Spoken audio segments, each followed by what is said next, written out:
प्रति एकड़ हमारा दर्शन है। समझ लीजिए आपने चना उगाया, मूंग उगाया, धान उगाया, कुछ भी उगाया, दाना बाहर बेचा, पत्ता तो निकलेगा कि नहीं? 1 एकड़ में से कम 2 गाय खाए उतना पत्ता निकलेगा कि नहीं? और बाउंड्री पे मैंने बताया वो घास लगाना है, वो घास भी हम लोग गिफ्ट देने के लिए तैयार है, तो उस घास से 3-4 गाय प्रति एकड़ पलेगी कि नहीं? तो हमने दूध को बाय प्रोडक्ट बनाया, उसका जो गोबर गौमूत्र निकलना है वही मेन प्रोडक्ट बनाया है। तो कम से कम 10 टन गोबर देगी, और 2 गाय मिलके, बड़ी वाली, और छोटी आपने रखी तो 3 से 4 गाय रख सकते, तो 10 टन गोबर देगी और 10,000 लीटर गौमूत्र देगी। ये 2 फीट ऊंचा 2 फीट चौड़ा लंबा लाइन करना है, उसके ऊपर यही गौ कृपा अमृतम बैक्टीरिया छिड़क देना है, उसको नमी बना के रखना है, डायरेक्ट धूप नहीं लगनी चाहिए, कोई कंस्ट्रक्शन नहीं करना है, कोई गड्ढा नहीं करना है, कोई पेड़ की छांव भी चलेगी, ग्रीन नेट की छांव भी चलेगी। 60 दिन में ही वर्मी कंपोस्ट से भी अच्छा खाद बन जाएगा, सिर्फ 60 दिन में। इसके अंदर 13 से ज्यादा बैक्टीरिया जीनस वो है जो कंपोस्टिंग का काम करते हैं। देखिए आप गांव में बड़ा गोबर का ढेर रहेगा, उसके अंदर हाथ डालेंगे तो गर्मी पकड़ता है ना, तो जैसे ही दूध को गर्म करते हो आप, विटामिन B12 तुरंत 0 हो जाता है, काफी कंपाउंड उड़ जाते हैं, पास्चुराइज करेंगे बड़ी मात्रा में उड़ जाते हैं। ऐसे ही देशी गाय के गोबर में 1200 कंपाउंड है जो विश्व में किसी के भी मल में नहीं है। देशी गौमूत्र में, गाय के गौमूत्र में 5100 कंपाउंड है जो विश्व में किसी के भी मूत्र में नहीं है, कोई भी प्राणी के नहीं। इसीलिए गाओ विश्व से मात्रा बोला है, गाओ मय वस्ते लक्ष्मी बोला है, गौमूत्र में धन्वंतरी भगवान का वास बोला है। तो इतने सारे कंपाउंड विश्व में कहीं पर भी नहीं है।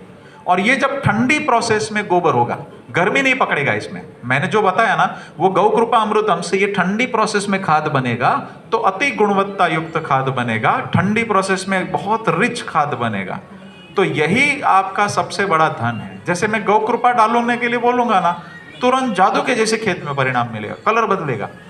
लेकिन हम शाश्वत खेती की बात करेंगे, सनातन शाश्वत, मतलब जो भी आज है कल और अच्छा होना चाहिए, कल और अच्छा होना चाहिए, या मेंटेन रहना चाहिए। अगर खाली गौ कृपा डाला, गोबर नहीं डाला, लंबा नहीं चलेगा। गोबर चाहिए चाहिए और चाहिए। गोबर गौ कृपा अमृतम बैक्टीरिया का भी भोजन है, गोबर मिट्टी के लिए भी कार्बन का सबसे अच्छा सोर्स है, गोबर पौधा को भी खिलाने के लिए सबसे अच्छा भोजन है। तो गोबर तो चाहिए, गोबर के बिना हम जितना दूर जाएंगे ना हमारा फेलियर बढ़ता जाएगा। गौ माता और किसान दोनों एक दूसरे के पूरक है। सिर्फ गौशाला करेंगे तो भी आप फेल हो जाएंगे, सिर्फ खेती करी गौ माता छोड़ी तो भी फेल हो जाएंगे, और दोनों एक दूसरे के पूरक रहे हुए हमेशा। तो ये गोबर हमें मिलना ही मिलना है।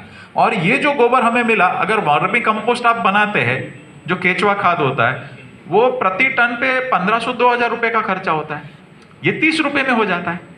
और हमने उसके लैब टेस्ट करवाए परभणी कृषि यूनिवर्सिटी और अलग अलग जगह पे, तो ये उससे भी बेहतर खाद बनता है।